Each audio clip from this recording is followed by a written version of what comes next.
Writing a good story is hard. Making a good movie is hard. Transforming one into the other is even harder. Welcome to Adaptive Difficulty. This is a show where a couple of book lovers take on the challenge of adaptations. I'm Cameron, and with my friend Josh, we explore the difficult and sometimes bizarre choices that happen in the course of making an adaptation.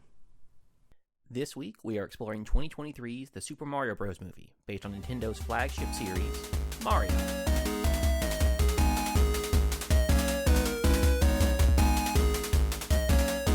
Hello, I'm Josh. And I'm Cameron. Okay, I was thrown by Nintendo's flagship series. What is wrong with that Mario. statement? What is wrong with that statement? He's their flagship guy, but it's the Super Mario Brothers series that it's based on. No, because the first game is just called Mario Brothers. You should have said, well, no, but this movie's not based on that. This movie's based on all of them, Josh.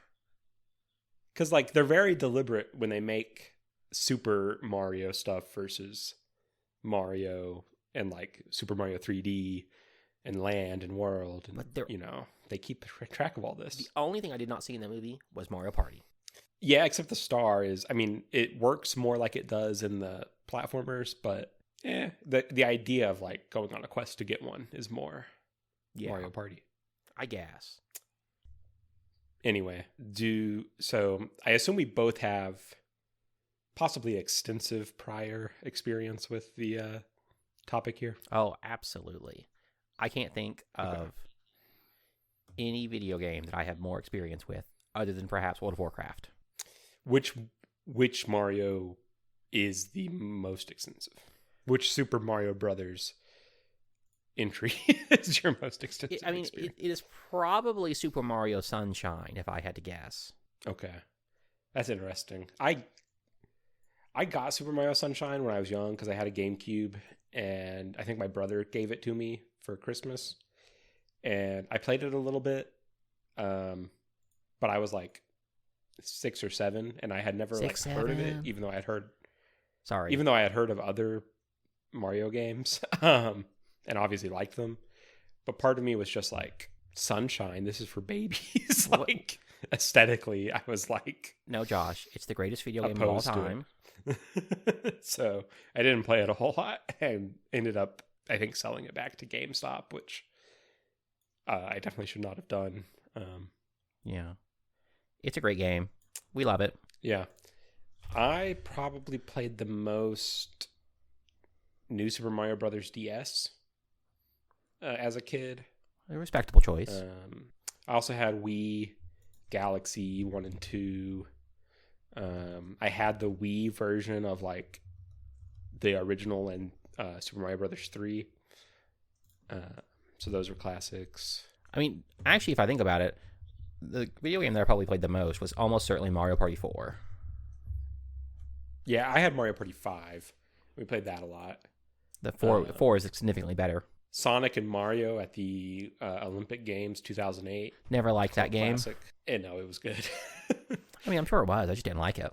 It was like Wii Sports, but didn't like Wii had Sports Mario either. And Sonic and 30 games. When you just had to drum the remotes and then go yeah, and he would jump. But then we were such big fans of that, and then so we were oh my gosh, Sonic and Mario at the 2012 London Olympics, we got to get that, and we did not like that one. What was wrong with it? It really went downhill. Yeah, I can't even remember. We were just this is shit. I think of that. I also think of the 4 that I think of the most is Mario Party 4, because I played it all the time. This is the best mini games. It's definitely not because I was 12 when I was playing it. Super Mario Sunshine, Luigi's Mansion, I'm counting it, and probably I really like Super Mario Odyssey. Yeah, that post fully developed consciousness, that's the one I played the most. Because I beat it, which is not probably the case for any of the others.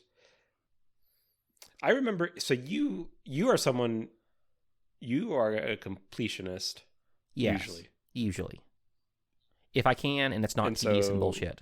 which is the case for Super Mario Odyssey. No, So did you that one is complete it? fine. It's not tedious 'Cause because it's fun. It's fun to move around in that game. Because it has the same philosophy as the new Zeldas, where it's like, we put 1,000 Koroks in here because you only need 300 of them to unlock everything. It's not So my this favorite. way, anyone who plays will find 300 Koroks. They did that with the moons. I mean, I don't like it because I definitely do like structured levels, which I mean that game has plenty of. I don't like the more tedious bullshit moons. Like, to be honest, I could have been Like done go without. to the stores and buy like 200 moons. Yeah, that one is. I mean, that one is fine because you just did Luigi's Balloon Odyssey, and that game was fun for the first little bit. But I didn't much care for like, go talk to this guy while dressed as a clown, or jump up on the rope, do jump rope for 100 times. Like, that stuff is like a little bit tedious, and I did not like that part of it. I still did it. Yeah. Did you actively revisit any Mario to prepare for this episode? I did. I played some Mario Odyssey. I played like 20 minutes of it, and I was like, I 100% of this game, and I beat it again the second time, so I don't really want to play it again. Yeah. But I liked it. I mean, it's fun. I don't want to say it has my favorite like companion, because my favorite companion is definitely Flood from Super Mario Sunshine. And then I also played a little bit of Mario Kart. Okay. Yeah, I did too, but only barely. I thought of I tried to. Have you seen this movie before now? You don't have to give any thoughts or opinions. Yeah, I saw this movie, I guess the summer it came out, because while we were at a festival, we just kind of dipped into the movie theater and saw it. It was kind of hot outside, so we just saw it during a big festival. Okay. Yeah. Well, I didn't see it at a festival, but I also saw it when it was in theaters. So I just kind of tried to like remember what games were in it, and then I downloaded ROMs of them to my Steam Deck. But I opened up Super Mario 64 because I was kind of like, I feel like to my memory that was the one that feels like the most foundational to the movie. Mm-hmm. Like it's the start of the like 3D environments and everything. I played a star and a half and then accidentally reset my save state and was like, I'm not playing through that again. And then I was just like, That's so pathetic, and then I was, Josh. and then my conclusion was like, yeah, I remember what Mario is like, so I'm not doing this. Well, I mean, it's like it's hard to like think of things like that. Or like, I mean, it's hard to revisit this because it's like I have played Mario since like it's not the first video game I ever played. The first video game I ever played was Sonic Adventure 2, the greatest game of all time. Okay. No, this is something I wanted to bring up. Were you a Mario or a Sonic kid? Well, Because everybody's one or the other. I definitely think that I enjoyed Mario games more, if only because all Sonic games are bad. But like, so the two video games that I remember the most as a child is a Sonic Adventure 2, because I remember watching my brother play it on the GameCube, and I was like, I really want to play it, and that's what got me started. So it's all his fault. And then I also think very fondly, even though I know this game is bad, because I've played it again since then, is Shadow the Hedgehog, the Shadow spinoff of Sonic, where he has a gun and he shoots people. Damn. Yeah. Damn. That's all I know about it is he curses. Damn like that. Yeah, I guess I'm similar to that, where I was definitely foundationally Mario with like 2 or 3 Sonic games mixed in. Like, I think... Which is probably like the default for kids in the 2000s. Well, yeah, because like Mario just produced more games and also better games. Because like even if you didn't play like any of the mainline Mario games, you almost certainly played some Mario Party or some Mario Kart. Or Party, or we had Mario Hoops 3-on-3, Mario Sports Mix. That's the one that's got the big head mode and everyone has a big head. We love that. No. It's weird to like look back and look at how like Mario as an IP has been treated, because I feel like they would not do Mario 3v3 hoops anymore with like real people. Yeah. it's weird because like they're definitely more polished about how Mario appears now, Mm-hmm. but the games themselves, like I can't speak recently to the quality of Mario Hoops 3-on-3, but I think it at least had like a good amount of content and was fun to play. Unlike recent entries in Mario Sports, Yeah, all the Mario Sports forays. ones suck. The second Mario Soccer game, because the first one was amazing, greatest soccer game of all time. Yeah, Mario Toadstool Tour, the GameCube golfing one, is the greatest golfing game of all time.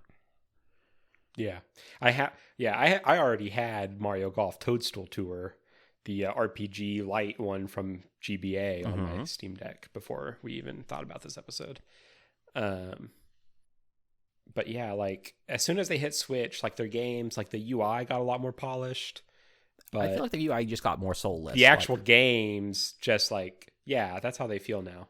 What I mean, And I mean this in the nicest way, because I hate Nintendo as a company because all companies are terrible, but like they're fine. Put it on record that I support ethically and morally all decisions of Nintendo of Japan and America. it just feels like, because like Mario has just become like all, I don't know, it's like all of it becomes like shovelware kind of like video games, where it's like it's just kind of like asset flipping almost. It's like their games are bad.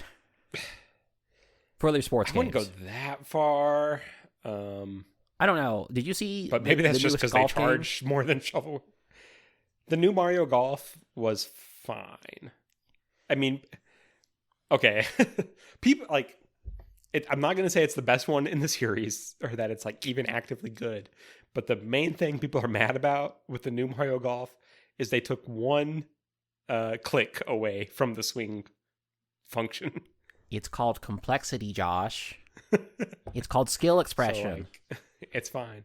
And I say it like, also, all the maps are bad. Like during 2020, I bought Everybody's Golf and I like grinded that. So like I'm not, I have played well-received golf games and like them. And the new Mario Golf was okay. The soccer game was actively bad. The soccer game was actively bad. Yeah, it's like, and I don't say this, I think, with like nostalgia glasses, because I think they are still making Mario games with a lot of soul, like Odyssey. But yeah, Did you ever play they have this like Wonder? they have a Super B Mario team Wonder? they give to sports games too. Yeah, I have, and it's also very good. I've not played it. I thought about playing it for this game, Um, but I was like, nah, I don't want to buy I it. haven't gotten very far in it, but I got it around when it came out, and it's good. It's like, I mean, it's a 2D Mario, but it has more whimsy to it, which is fun. I've just never been a big fan of the 2D Marios. Like, I like them well enough. they had definitely gotten stale with it, which is like the common complaint. It's like, from like the Super Mario World games to like New Super Mario Brothers DS, there had been like a decade or whatever without a 2D Mario. And then once that one was big, they just like went off the rails, making like, those were asset flips. Like you could tell they just took the textures they had already made for existing new Super Mario Brothers games and made a new one. And like, I don't care about like asset flips, because I think of like like my favorite Zelda game of all time is Majora's Mask, which was made like in a year after Ocarina of Time, because they just reused the same assets. And it's Tears of the Kingdom, I mean, no, that game's bad. uses like, no, Tears of the Kingdom was good. No, but Josh, it that game's uses bad. the same map. But it's good. No, I didn't beat it. Well, then you but get- it's good. Well, it's bad. it also took me. It's better than the first one. It took. You liked the first one. I saw you play it for hours on end. That's how I know I don't like it, Josh. I like those, like the Steam reviews where it's like, I have 10,000 hours in this game. I don't recommend you play it, and it's Geometry Dash. Okay, we covered those extensively last episode, so we can't go back to this topic. Did But, we? I don't recall this at all. we definitely mentioned like people wasting their human potential on Geometry Dash or something. I think you're lying to me. I don't ever recall that. But like I don't even remember where I was going with this, because we got Tears of the Kingdom's good. It took me 8 years before I went back and beat the first one, which was also good. So it's not a negative sign for Tears of the Kingdom that I haven't gone back yet. It hasn't been 8 years yet, so there's still time. I love how your review time frame is 8 years. If I eventually go back to it and I like it, then it was good. That's not true, Josh. We can move back to Mario. I just don't like the open world of Breath of the Wild or Tears of the Kingdom. I think it makes the game worse than it could be if it was like a nice, tightly crafted narrative with characters you care about. I mean, it just... And no weapon durability. I hope someday they go back to that, but I don't mind their foray into not being that. I don't mind it either. They're artists. They're allowed to express themselves. I just want another Twilight Princess game. It actually reminds me of, it's like roguelikes, versus like not roguelikes, I guess. Like, I've been playing this board game I got recently called Dragon's Down, which is a remake of this game called Magic Realm from the 1979 or something. And that game was basically like, how can I turn D&D into like a board game that doesn't have any like free-form roleplay elements? It's just, getting a character going around. So if you learn anything about it, you quickly realize, oh, this is what roguelikes are just in 1979. So it's just interesting to think about like how games can tell you a story procedurally just by like the randomness of what occurs, which is somewhat to some degree what Minecraft does for like a more recent example, versus like games that craft the story. And I think Zelda Switch editions do a reasonably good job at like threading the needle between both. Maybe. I just don't like the 120 shrines. Or the weapon durability. Again, you're going back. They put more shrines than are needed so that nobody doesn't do enough. It's your own illness that makes you do all of them. Josh, I want you to know, if I were to not complete a shrine, it would physically pain me. Like I would have like a stomach ache. Like my mind would be a wreck for weeks. I beat one dungeon and like maybe 30 shrines in Tears of the Kingdom, and I'm here going to bat for it. I hope that because you didn't play the game. You didn't realize how bullshit it was when you had to do it for another like 40 hours. But anyway, my conclusion from my 30-minute revisit of Super Mario 64, and this is more just something it dredged up in my memory than like something that I really noticed that time, is just like, even though they're like Mario games are like linear platformers for the most part, whether they're 3D or 2D, like they're very good at being like allowing like expressive play, if that makes sense. Yeah, because I guess I think of Odyssey the most in terms of like just the sheer kind of bullshit. It just feels good to run around, and throw your hat. 64 has that too, but I was also just thinking like when you start the game, they're like, oh, you need to go into Peach's castle to the door to the first star, but they don't make you. You can run around the castle and explore the castle grounds and chase a bunny, like it's still giving you this environment to just like play around in and explore as a player, even though it could like limit you much more. If I recall correctly, in the DS remake, they make you chase the rabbit because the rabbit has the key to the front door. Yeah, in saying that, I didn't see the rabbit when I played the actual 64 version this morning, so I can't even guarantee it's there. But even in the 2D ones, like, lots of platformers are just like, you have to do it the way we say. The blocks are the platforms are the platforms. But Mario is like, break the fucking block. I don't care. What, like, do what you want to do. So, or, use the warp pipe versus take the overland. Like, even in the earlier ones, they were adding these like choices that aren't, even now, like not every platformer is adding that level of like player decision making in how they get to the end. Oh my God. I forgot. The greatest Mario game of all time. I can't believe I forgot this. It's Thousand Year Door, the Paper Mario game. Oh yeah. Yeah. I think so. That one I had on GameCube and I did not sell, so my stocks held, and I'm gonna retire off of it. Yeah. I have both the GameCube and the Switch version, and That game is great. As are all the Paper Mario games before. All the first 3 Paper Mario games are good. That includes the Wii one then, right? Yeah. The Wii one that everyone hated because it took off turn-based combat, but the story's better than everything else. Yeah. My dad was a big fan of that one. We love Count Black. Any other thoughts on Mario or video games in general has the conversation turned into before we discuss the movie? Who's your favorite Mario character? Like, who are you picking in Mario Kart?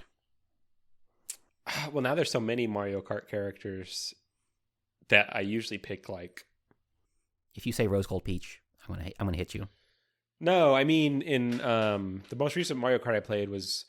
I don't have a Switch 2, but my brother does, and I played, like, you know, the pumpkin or whatever, you know, like the not real characters. Yeah.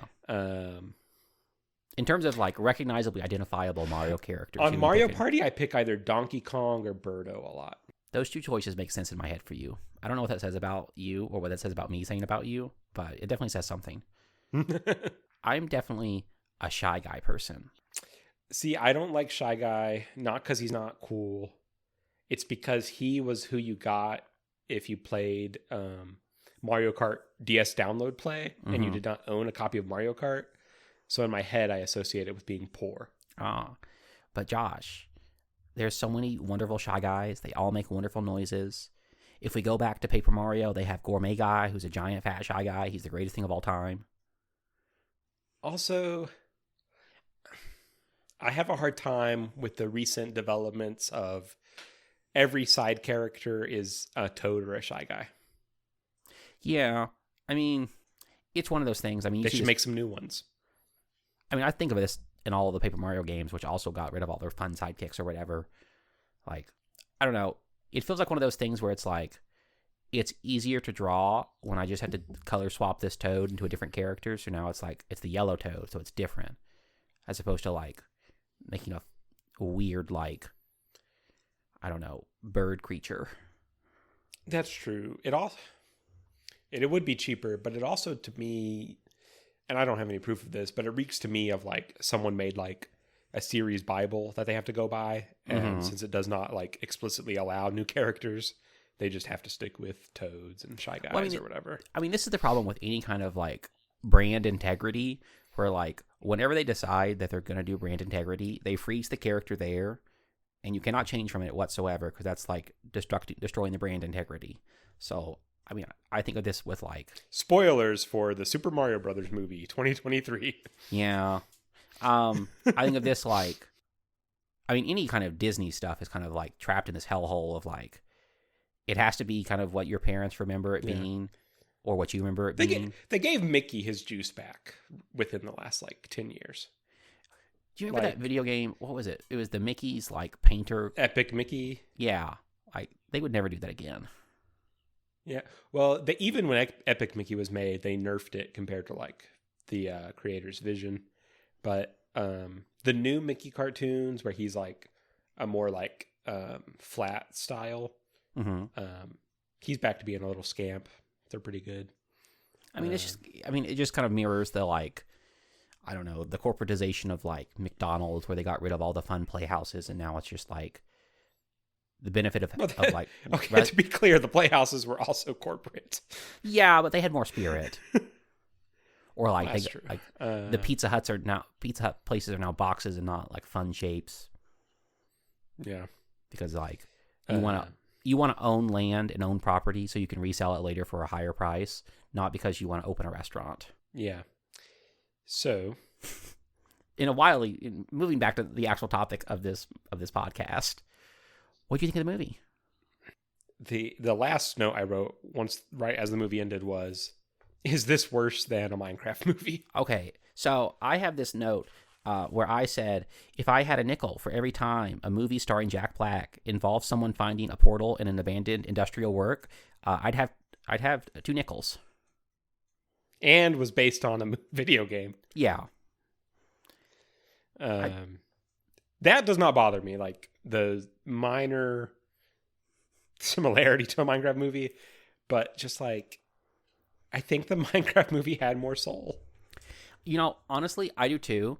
And I think it comes down to, like, this movie feels a lot like the kind of branding that like animated movies do, where it's like we got Charlie Day playing Luigi, or we got Jack Black playing Bowser, rather than like, and the Minecraft movie does this too. Anya Taylor-Joy as Peach, yeah. But like, I don't know, there was enough like no name actors in a Minecraft movie.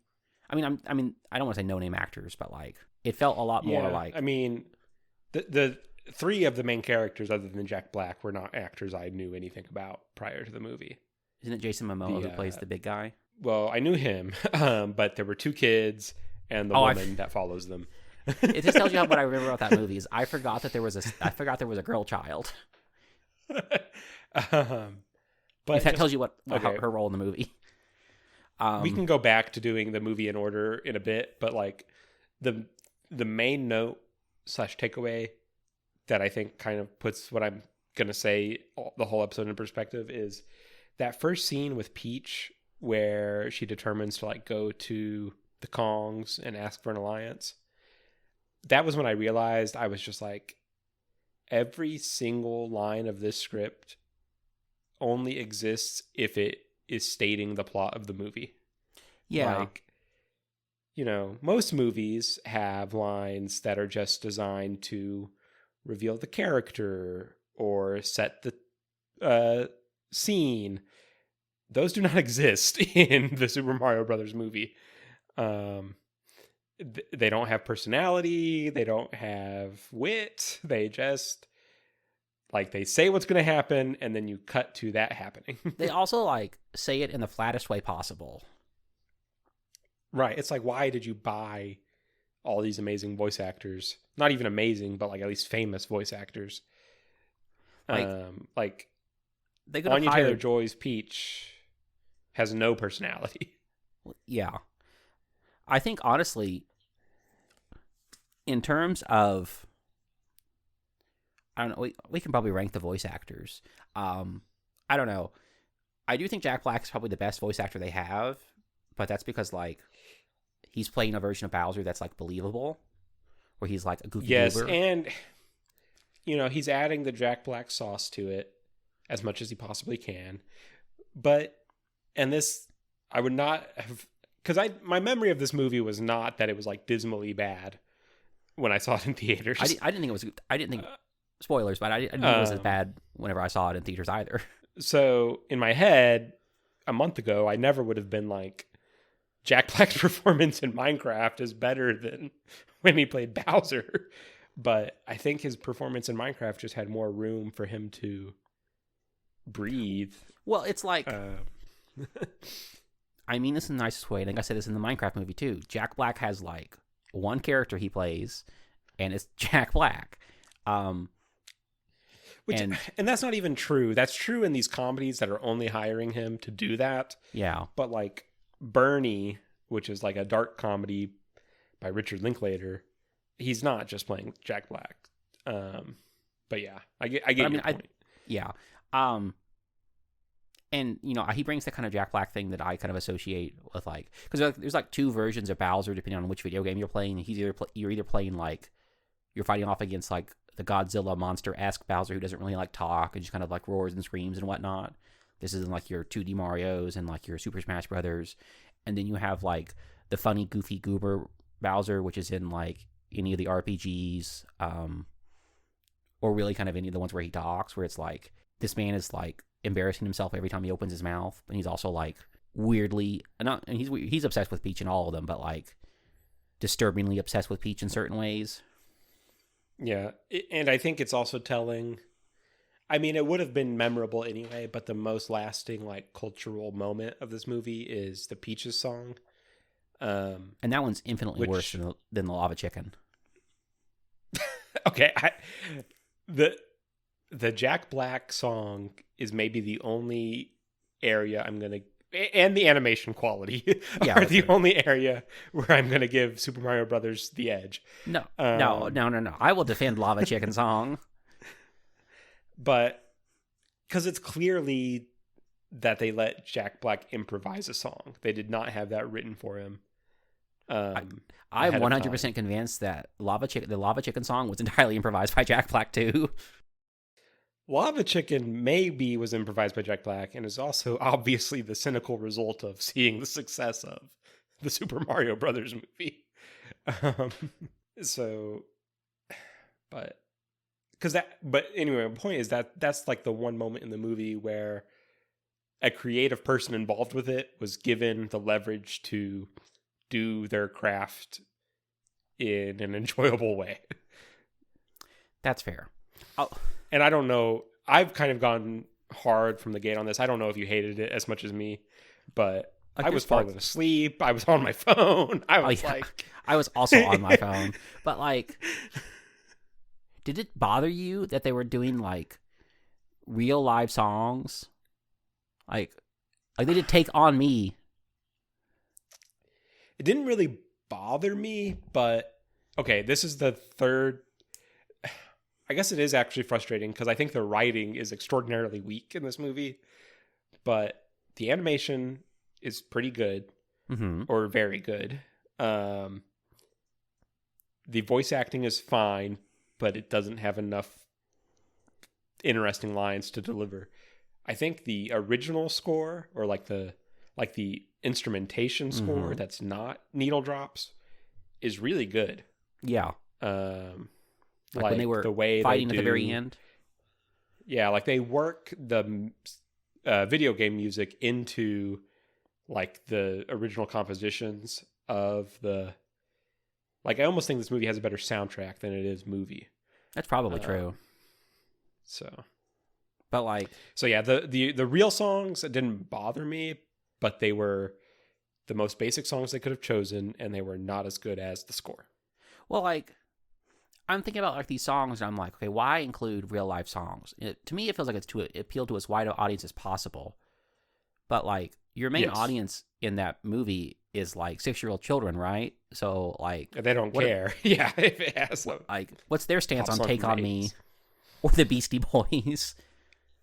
Also, they should not have, whatever songs they included, they should not have included I Need a Hero, because that was like nothing. So we saw Shrek. We know everyone likes Shrek 2. We're gonna copy that. Yeah, but it just invites people to think, damn, I wish I was watching. If I was gonna watch a children's animated movie right now with this song in it, I really wish it was Shrek 2 instead of this. Well, I mean, like Shrek 2 has like the added layer that it's like the villain song or whatever, where it's like sinister. And a voice actor in the movie is actually performing it. It's a set piece of the movie, which I mean maybe makes it an unfair comparison to just like using it as a background track. But we love diegesis, Josh. Okay. Yeah, it's just like I completely forgot that song was in this movie until I watched it, and I was like, oh my god, how did I see this the first time and not just like lampoon it to all end?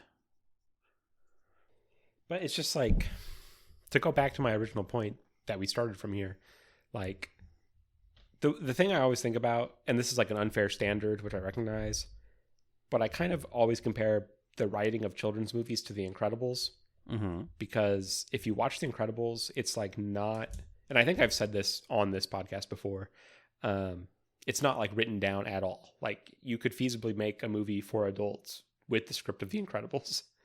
And this is like the exact opposite of that, where it feels like every possible line, every moment has been like, could a 5-year-old on their iPad keep up with what's going on?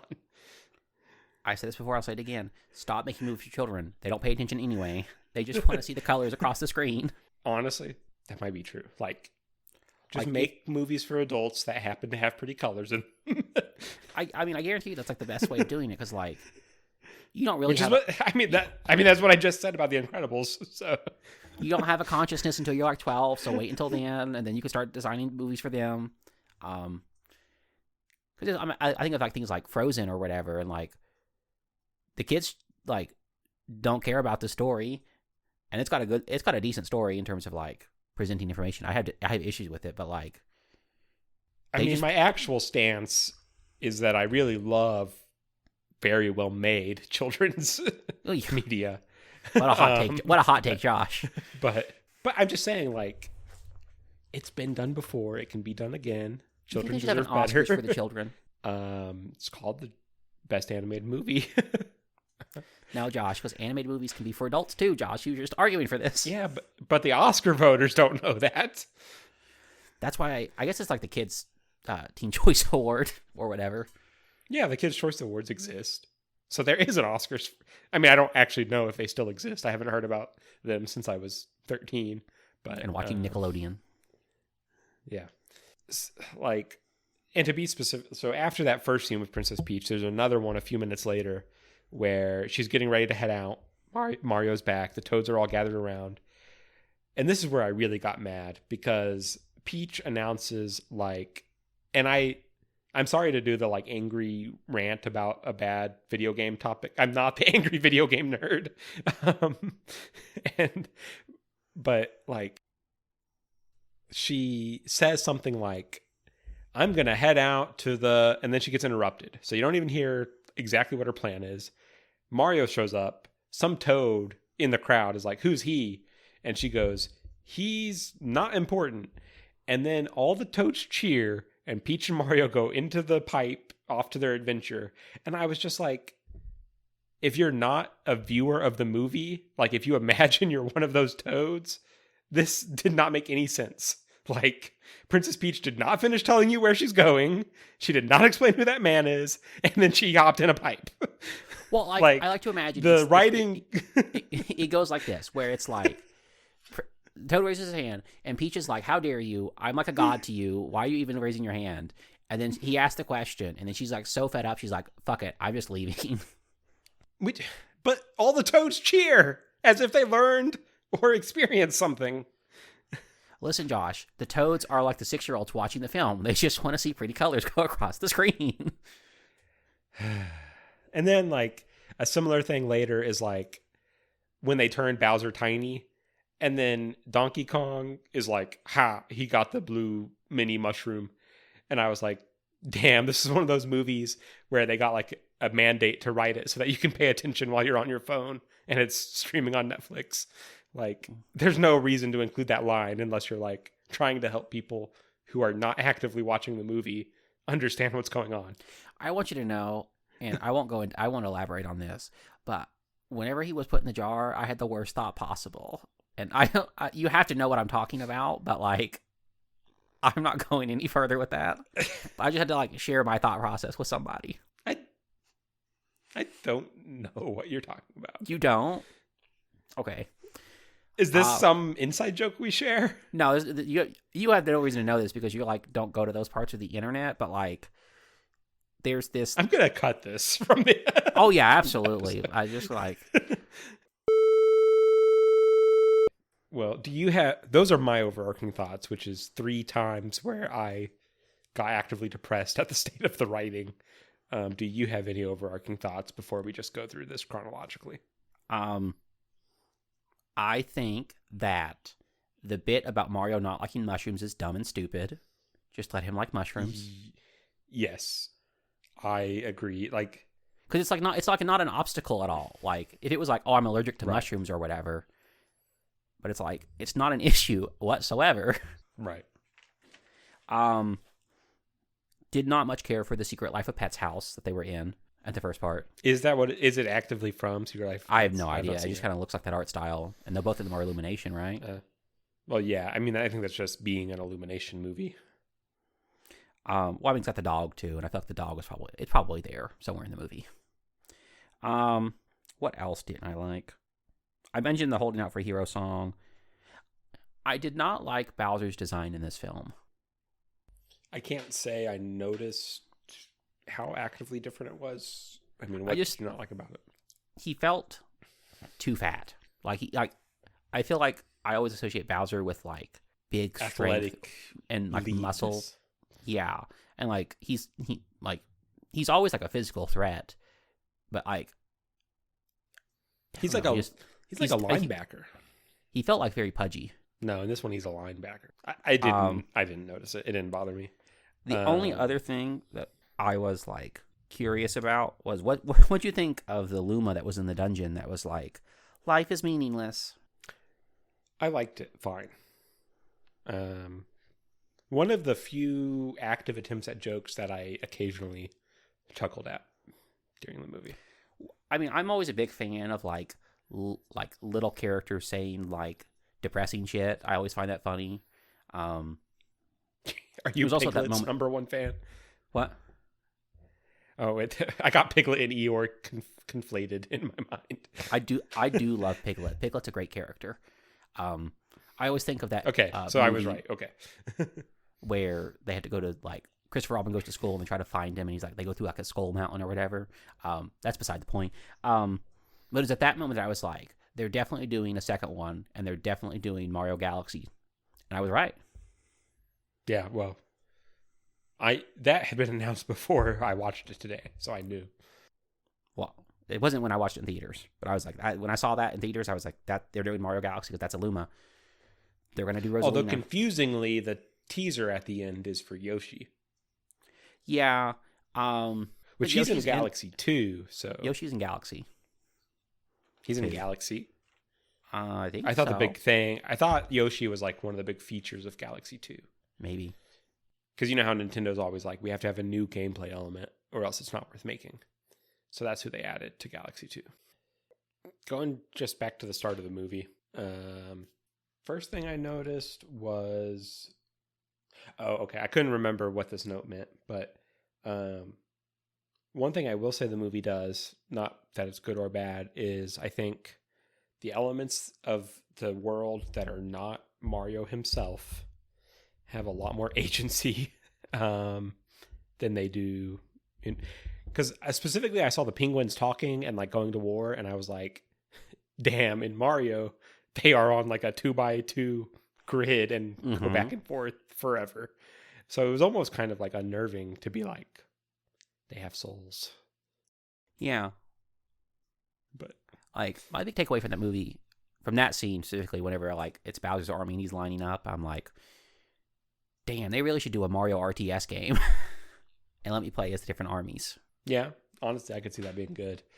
But it's just interesting to think of like, even though there are Mario games with stories, like the majority of Mario games are so solipsistic. Like everything but Mario is just a little automaton walking back and forth in like a 10-foot span.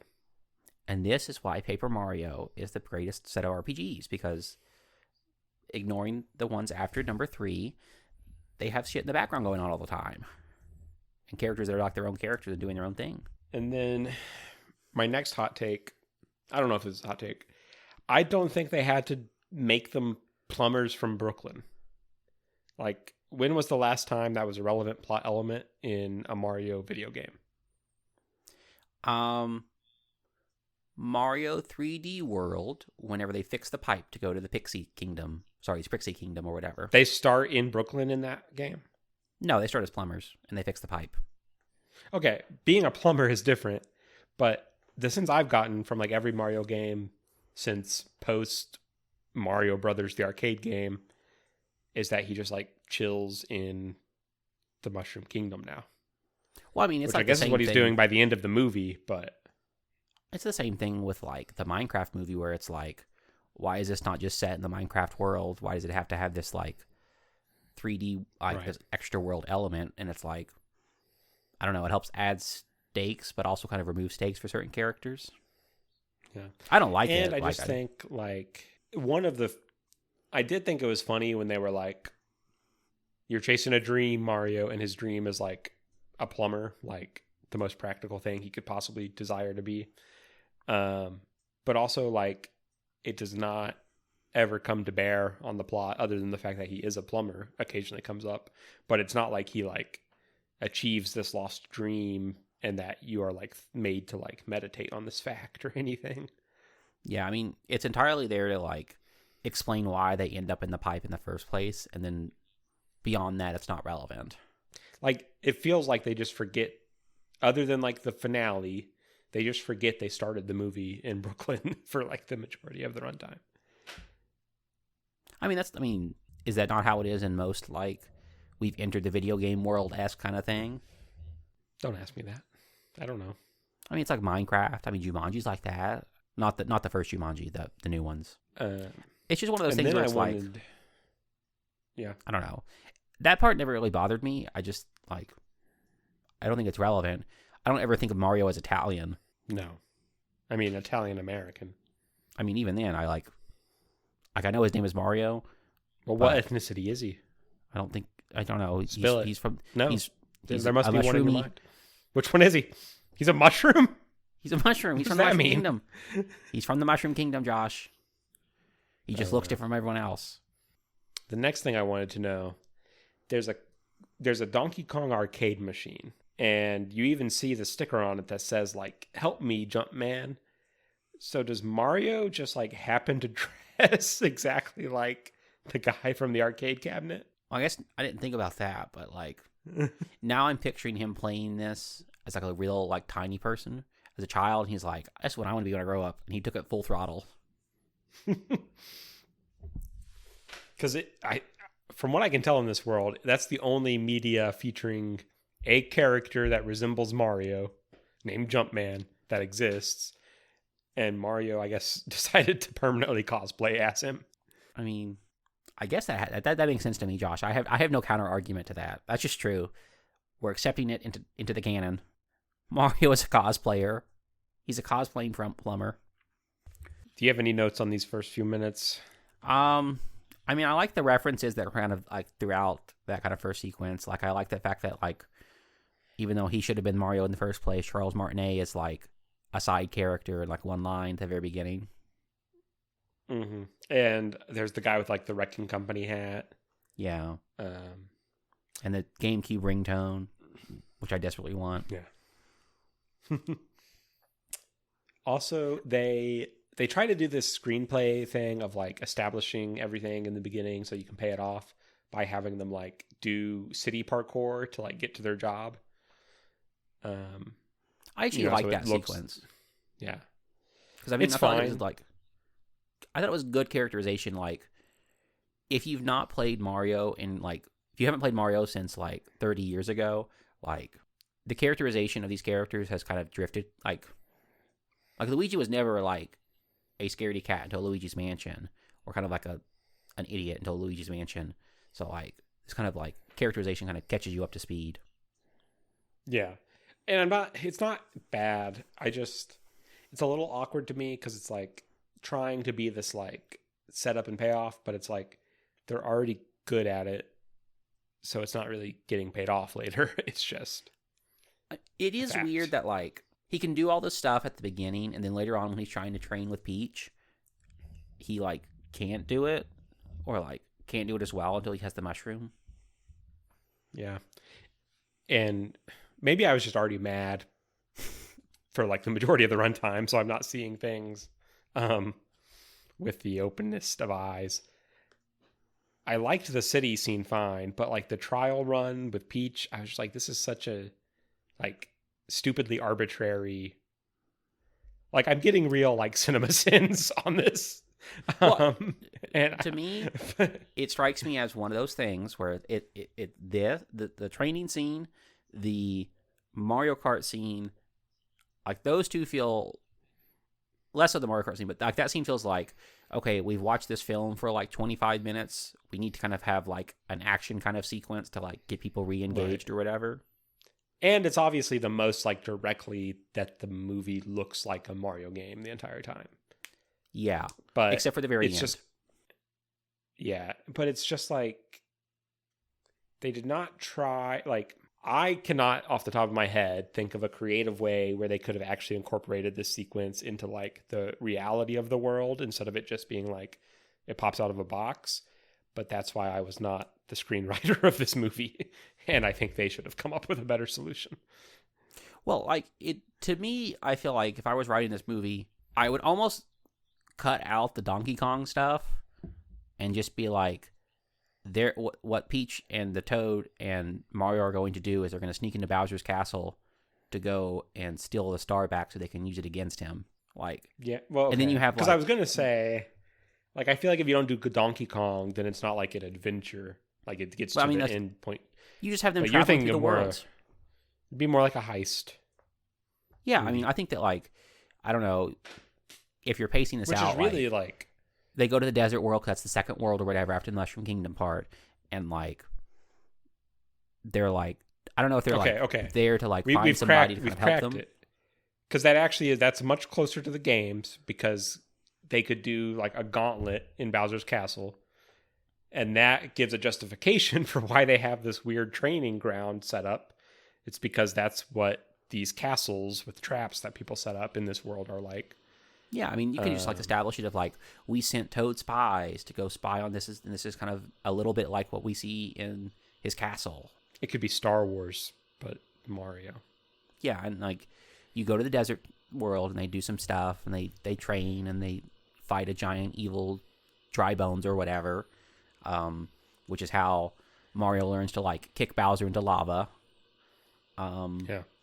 And then I would probably skip the water segments, except maybe it's like a joke, because like everyone's like, oh, water levels suck. Like I think you could do that as like a one-off joke, where like, yeah, that would be funny. They're about to dive in there, and it's like Peach is actually like, actually let's take this cannon so we can skip over this world. Like that feels like a good joke for that movie. And then I don't know, you're in kind of like a rocky place, like a mine, and maybe that can be where a DK shows up and he's like, oh, it's my minecart level or whatever, and like that's a nice kind of one-off joke for Donkey Kong, and Seth Rogen could be in there for as long as it's tolerable, which is about a minecart long sequence. He can sing a song, I don't care. Will we ever watch a video game movie where we do not spend the majority of the time rewriting it in our minds, because that's more fun? No, honestly, I'm thinking about this now. The mine cart sequence in Minecraft, just put that in Donkey Kong in this movie. Oh yeah.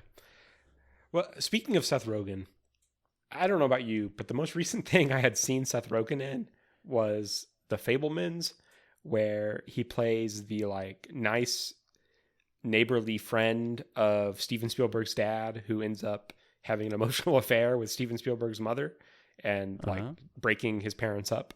So when Donkey Kong was like, I'm going to smash you into smithereens, I was like, damn, Steven Spielberg's uncle can't be saying that to him. Like, but what if he said that to Steven He Spielberg's already cucked his mom or his dad. But what if he said that while he was smashing her? That'd be tough. It'd be tough for little Steven. Yeah, like, I think the last thing I saw him in was this movie when I saw it in theaters.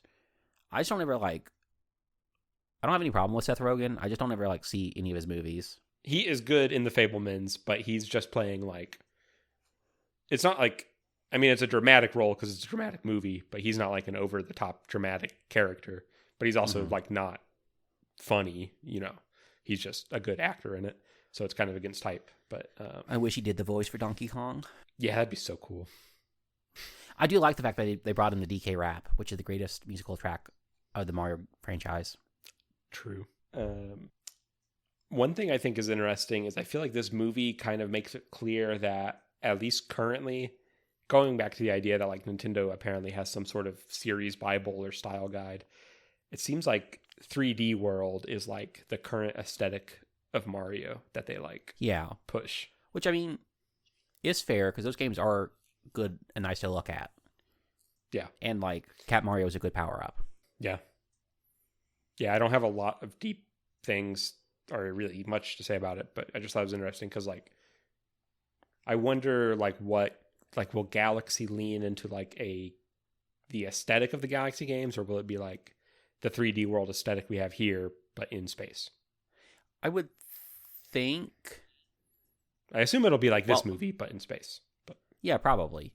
At least I would think so, because like otherwise it's like you've already done a lot of the art assets for this movie that you can kind of like transfer over, whereas if you were redesigning it, I do hope that there's at least one time where Mario's on a tiny planet and he's like gigantic. That is so omnipresent. Like you're like 10% the size of almost every planet that you visit in that game. So surely they will have to do that some. Like they can't get away with them just being normal sized planets. All I'm saying is they better make Rosalina 20 feet tall like she was in the first game. I'm just giving the people what they want. She better step on Mario. Literally, this is what the fans want. They want a giant Rosalina to step on them.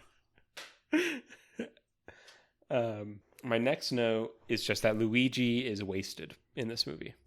Like, well, to me, Luigi exists because they don't want to give it to Peach. Like, he has to be the damsel in distress because they don't want to give it to Peach because they don't want to be accused of sidelining women, which is why Peach is like a girl boss. That's definitely true. Because Peach is a damsel in distress in the 90s edition. And in most Mario games up until like 2 years ago. But I just like... I don't think they needed to have a damsel in distress because I think you could have just turned this into like a heist movie or kind of a... We're going on a quest to stop it's Bowser. already a problem that Bowser has the star. He doesn't have to have anybody captured. And he's going to war. So, like, that's 2 reasons to oppose him. But, yeah, Luigi immediately gets captured and then sits in his little cage the entire movie and doesn't really accomplish anything. So, I guess it gives us, like, an excuse to, like, follow a perspective character into the Bowser land, but they could also just show us what Bowser's doing without that excuse. Like, so. You mean like they did? Like they frequently also do. Because it's Jack Black, and of course they're going to do that. So up until this point, which is like, around what? I was just going to be like, it just, I don't know, like, it almost feels like they were like, the script was rewritten at one point. Yeah. And had more Luigi. Yeah. And I wonder if they were like, I do wonder, is Charlie Day the ideal person they got for Luigi? Like, is that like their dream person to choose? Like, I can't imagine that. Nothing against Charlie Day. I don't know. I mean, I feel like it's one of those things where it's like, well, we've got Jack Black for like normies who are nostalgic for the 2000s, and we've got Anya Taylor-Joy for like Gen Z who watched The Queen's Gambit, and we've got Chris Pratt for like, I don't know. I guess everyone is his star is losing its shine. He never had it. And so then they were like, well, we'll get Charlie Day for like edgy adults who might, at least in theory, come see it with their kids or whatever. Imagine if it was Danny DeVito playing Donkey Kong. Or Cranky Kong. Also work. Probably better fit for him. Yeah. Do you have any other notes up until this area, like Luigi getting kidnapped, Peach being introduced? No. And honestly, I'm just kind of very bored with this movie. Okay, so I'm leading the charge on the rest of it. Yeah. Okay. I mean, I've said my piece. My notes definitely fall off soon too. I've already mentioned the trial course, which is the next thing I actually have written here. Okay, during the trial course, this is another one of those things where the logic of the screenplay just bothered me. Because Peach says to Mario, when you get hit, the power-up deactivates or whatever. Mm-hmm. I was just like, like, obviously you can get hit in real life, but like it's not the same logic as video games. So like, what does Mario think that means? Like, if he got like tapped on the shoulder a little hard, would he lose his power up? Like, it doesn't make sense unless you live in a video game. I think it has to hurt because he vomited and that got rid of his power up, and I assume it's because the vomiting hurt. Okay, so it's like the type of thing where you would like lose, which is why you can't. If you would lose HP in D&D, you lose your power up. This is the reason why the star is so powerful, because it makes you invincible, so you can't ever lose the power up except through time. But anyway, that just bothered me because I was like, they're not presenting this as like he entered a video game world. This is like a real quote unquote fantasy world that he entered. But now they're just like, yeah, when you get hit, as if anybody in real life would be like, what do you mean by that? Yeah, I mean, this just feels, in a similar way to the Minecraft movie, it's like everyone has played this game, so like everyone at least understands, so they don't have to spend time explaining it. But it doesn't make sense for like, if you stop and think about it and you think, I'm not watching a movie where a video game is real, I'm watching a movie where this world that they're in is real, it doesn't make sense as a line. No one would say it. Josh, they're not thinking that far. And the audience isn't thinking that far because they're too busy taking screenshots or posting TikToks. They're too busy playing My Singing Monsters on their iPad. They're doing the Wordle, Josh. Sorry. They're doing the Wordle, and they've already done 5 guesses. They only have 1 guess left, and they only got 3 letters. Damn, I'm sorry that happened to you. No, I saw the Wordle today. I saw the bomb cannon, which is one of the few things I did experience in N64 Mario before I rage quit it from reloading my save state. So I liked that. You also saw King Bomb. Yeah, I got to point at it like Leonardo DiCaprio in the meme. So I always think of the Peter Griffin. He said the name of the film. And then my next note here is just Mario nukes a pocket dimension. Well, I think it's implied to be like, I don't know, like nether space where like it doesn't really exist. It's like the warp or like hyperspace. But it starts making things go crazy. Because he was fully just like, I'm running away from this bomb, and I don't give a shit where it ends up. Which is weird because it's the same pipe he takes to. It's the same pipe he has that takes him to Brooklyn. So he's like, there's at least a slim possibility in his mind, right, that like he's about to nuke Brooklyn. He was at least prepared to do it to save his own butt. A second bullet bill has hit the towers. I skipped way ahead in the plot because I mean we've covered stuff in the middle, but like it's mostly just they meander. Every now and then there's like a sequence that looks straight out of a Mario game. In like all honesty, like you could move all these plot points around and they're not going to change anything because like nothing ever matters. Like they get the Kong army and like it just doesn't matter. And it's not like they're having conversations about their character personalities or themes that develop over the course of the movie. Which the Minecraft movie did. That's what I'm saying. Like the Minecraft movie was not good, but it had things I did not expect to see in the Minecraft movie in like a positive way. It like, I don't want to say it took risks because it was also a piece of corporate slop, but it took more risks than this. So anyway, the final thing that I wrote is at the end they try to bring it to like a theme that like unites them, where they're like Mario gets reminded of like the power of his brother and like uniting, but like they liked each other the whole time and this was never something they struggled with. So it's not a resolution to anything that happened in the plot. Can you not see this like movie existing where it's an adventure movie where they're going to they're going to go heist Bowser's castle or whatever, and then like 2/3 of the way through, Mario and Peach are talking and they're complaining about Luigi because Luigi's like fucking things up all the time, and like that sends him away, and that's why he gets captured or whatever. And you can still have that part of the movie. Yes, but like it adds like stakes to it. Yes, I feel like I'm picturing a movie very similar to that. Maybe one of the Toy Stories. Like, yeah, I mean it's the not plot's a complex been done plot. before, but it at least is it's like thematically coherent.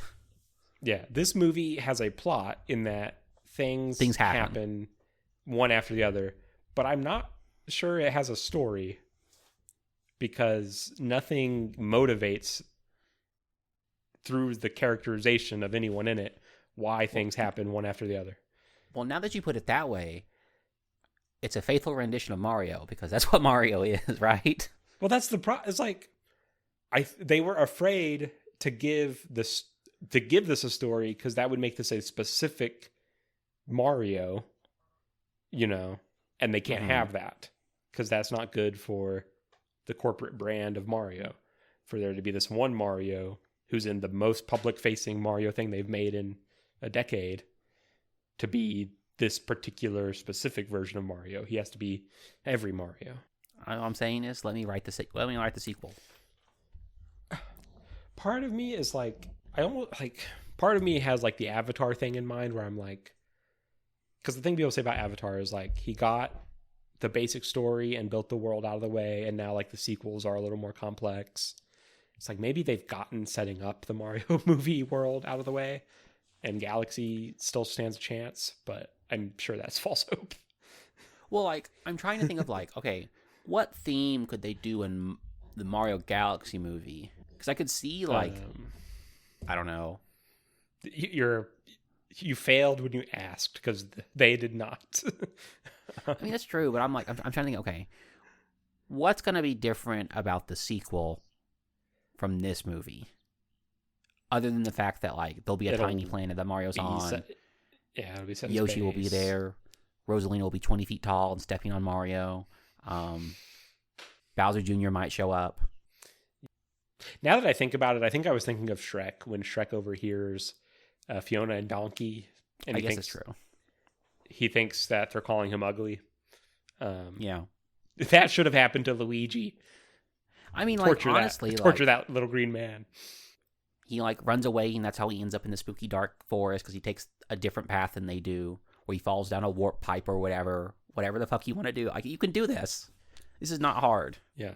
You're almost convincing me you have a point that this got rewritten. Like, it has to. Like, I mean, it feels like that is how it was going, and then someone was like, we can't have any bad juju, no bad feelings, Yeah, like, Mario can't be a dick at all. Mario can't be mean. Luigi can't be second fiddle to that. He is second fiddle, but he's not like... He's not allowed to feel bad about it. Yeah. It's just like... It's like... I don't know. Like, again, like, when you watch it the first time, I thought it was okay. Like, probably a 6 out of 10. Because it was like... Mm-hmm. It has a plot that is technically coherent, and the animation's nice, and you recognize all the stuff from Mario. Things. You get a point at it a lot. But then you watch it again, and you're like, this actually does not function as like a story in the way that stories are supposed to function. I never thought in any world that I would be like, the Minecraft movie is not the worst video game movie of all time. No, I already did not think that, because I'm smart enough to know there's a lot of them from like the early 2000s that I have not seen. Those are all good. Those are all good, Josh. I've never seen any of them, but I will defend all the Resident Evils with my life. But yeah, I'm glad you agree with me that the Minecraft movie was better. Honestly, Josh, I feel like when we started recording this episode, I was very much like, it's like, okay, it's not that bad. But then as I talked more about it and looked back over my notes, I was like, actually, it is that bad. I mean, I literally, and this is just partially due to my sleep schedule, but I took a 20-minute nap in the middle so that I could have enough like energy to finish it. I was pressing the right arrow key, and I was like, let's go. We're still on Rainbow Road. Why are we still on Rainbow Road? So someday we'll get around to the other conclusion I did not expect to come to. Have you seen the 90s version? I have seen like clips and like maybe like at most like a 5-minute segment from like YouTubers talking about it and like putting it on the screen or whatever. And I know the vague general plot. I watched it probably like 2 times because it used to be on Netflix when I was in high school. Now they have scrubbed it from the earth, as we discovered, because this episode was supposed to be about both, and it's not, because we don't own DVDs of it, and it was too late for us to order them, and you cannot find it online. But we'll get to it sometime in the future. I'm suspicious that I will think it's better than this. What I think you'll think is maybe not that it's better, but that it's like more creatively like interesting in the sense that like I already think that. I know for a fact that I think that. And so I think you'll be like, this movie was bad, but at least they were trying something. Whereas like you're gonna think this movie's bad because they didn't try anything. Yeah, basically. I think that'll be the conclusion. It's definitely less like Mario, but as we've said on here before, like you have to take movies as movies and the thing they're based on as the thing they're based on. So this is going to get really confusing if we move on to our rating system. Oh yeah. I try to recap this every couple episodes for anyone who has not heard it before. So first we think of what is being adapted, and we assign it a video game of how difficult we think it would be to make a good movie of that thing. So a really easy thing to adapt that's very straightforward and has an obvious plot would be something like a Yoshi, because Yoshi games are easy. Usually our scale is Yoshi, Mario, Kirby, Donkey Kong, or is the we can't even remember it ourselves. I think it's Yoshi, Kirby, Mario, Donkey Kong. Is that right? No, it's Kirby, Yoshi. It's Kirby because Kirby's the easiest one. Okay. Kirby's easier than Yoshi. Then it's Mario. Okay. Then it's Donkey Kong. Okay. So, what I mean, Mario the video games? How hard are they to turn into a movie? Well, I was really thinking very hard, but then I just kind of gave out a very good version of what this movie could look like. So I'm like, I guess it can't be that hard since I did it in like 20 minutes. I'm still going to give it a Donkey Kong, because the games are basically plotless. We've seen them do it, and it just turned out like the games, basically storyless. And I think you had the starting point of seeing an entire movie that already thought through some of the challenges, even if they did not do it well. Fair. So I can see and I Donkey think Kong, but I would probably give it. I still feel like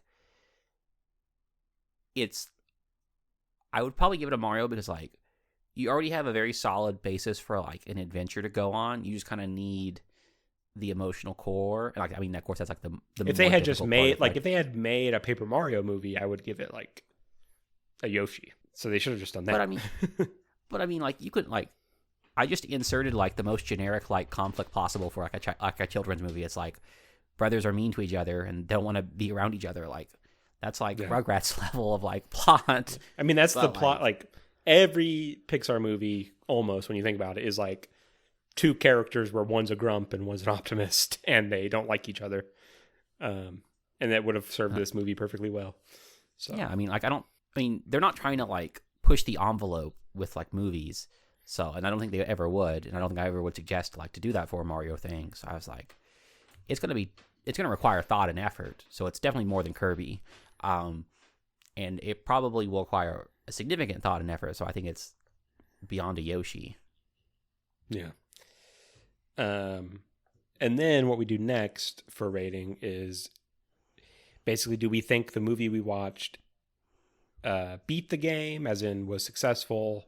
Completed it, as in like amazing, the best it could possibly be, didn't finish the game? This is a hard DNF, did not finish. Much like me, I think this game got 1.5 stars and then reloaded the wrong save point and quit crying. Yeah, I know. I'm a little mad at this episode because I fondly recall the first time I saw this movie, and now I can't look back on it with anything but disdain. That's just my persuasive powers come to bear. You've ruined the Mario movie for me, Josh. Yeah, I'm done talking about it. Seen anything else or read anything else interesting? Possibly better than the Mario movie? Oh, significantly better in both ways. So I'm doing two things right now. Is I'm watching Hannibal, the TV show, which is great. Cool. We love queer murder husbands who love each other but can't admit it, which is what the Hannibal is. And then I'm also reading Red, White, and Royal Blue, which is it's a queer love story between the son of the president and a prince of England, and it's amazing. I've heard of that. One of the only things I know about Hannibal, other than the whole like love story ankle, is that one time they like the show was too graphic to like get approved for TV, so they like put more blood on a butt so that the butt was less visible, and that got it approved. I vaguely recall that. So like I watched the first 2 seasons of Hannibal, I want to say 7 years ago at this point, and I started watching season 3 that time, and I like got 2 episodes in, and then I stopped. Then it went off Netflix, and then I just didn't watch it. And I'm coming back, and I just started season 3 over again.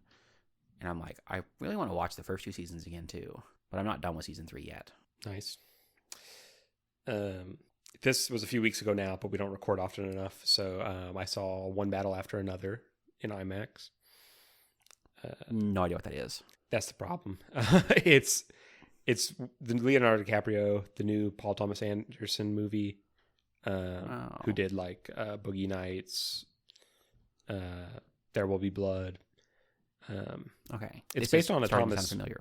It's based on a Thomas Pynchon novel, and it's Leo's character is like a leftist, like revolutionary who. It starts the movie showing them and like their exploits. They like free like an immigration camp, and then it cuts to the future where he has like a 16-year-old daughter and he's like washed up and not part of the movement anymore.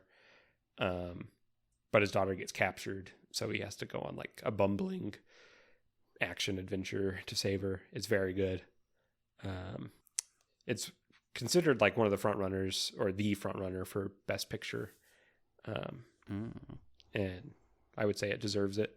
Not that Best Picture often goes to the most deserving movie, but I feel like I never paid attention to the Oscars and any of that stuff. I feel like I should because I feel like I like Oscar bait movies. yeah, I don't know. Like objectively, I know in my brain that the Oscars are irrelevant and rarely reward like the most notable movie of the year. But I just find it interesting to like follow and watch when it happens. I've been playing Final Fantasy X just because I was like, I've never played one. Gosh, who's the big titty goth lady? What's her name? Lulu. I don't know how far you are in. What? Lulu. Yes. That's the thing I remember most from that video game. I mean, she's introduced within like the first couple of hours, like within, I would say, the section that counts as the tutorial. So, it's pretty linear, but I've been enjoying it. This is the thing that people won't tell you, that all Final Fantasy games are linear. They just lie to themselves about whether or not it's linear or not. Yeah, and that's fine. Games are allowed to be linear. I agree. I think open world games are stupid. As to bring it back to Breath of the Wild, that game would be better if it was linear.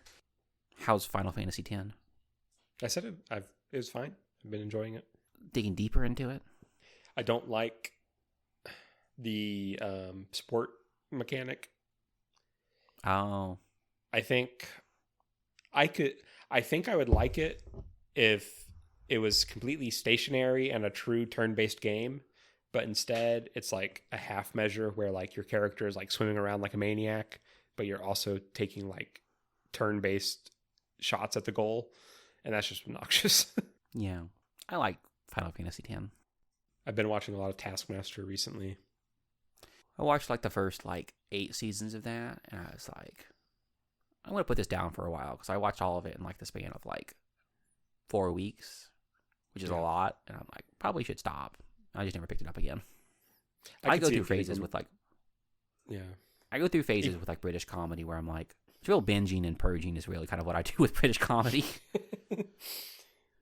I could see it getting obnoxious if you watch that much of it, but there's a season currently airing, so I usually watch the new episode and then like maybe one episode a day of an older series. So that keeps it's gotten to the point where I no longer recognize any of the British comedians, so I'm like, it's less fun for me now. They had Jason Mantzoukas 1 season ago. He's an American. He's in Parks and Rec as like never that saw annoying like startup founder. I'm trying to think. I probably know who he is. He's in a lot. He's probably been on. He's probably been on other like British light entertainment episodes of things. He's probably been on QI if I had to guess. No. I think he watched Taskmaster from the US and then had the like clout and power to be like, Taskmaster, I want to be on. And he was willing to like go live in London for however long it took. So honestly, I like to compete on that show. I have to imagine that I have to be better than a lot of them. Yeah, I get that it's like a comedic archetype that they're fine with having on, but I get really frustrated when there's when there's a person who just like actively tries to go home as quickly as possible every task and like deliberately just doesn't do well. It just really. I also feel like the tasks have gone on so long that the tasks have gotten like convoluted and not fun because they have like They have all these things like, you may not do this thing, you may not do this thing, you may not do this thing.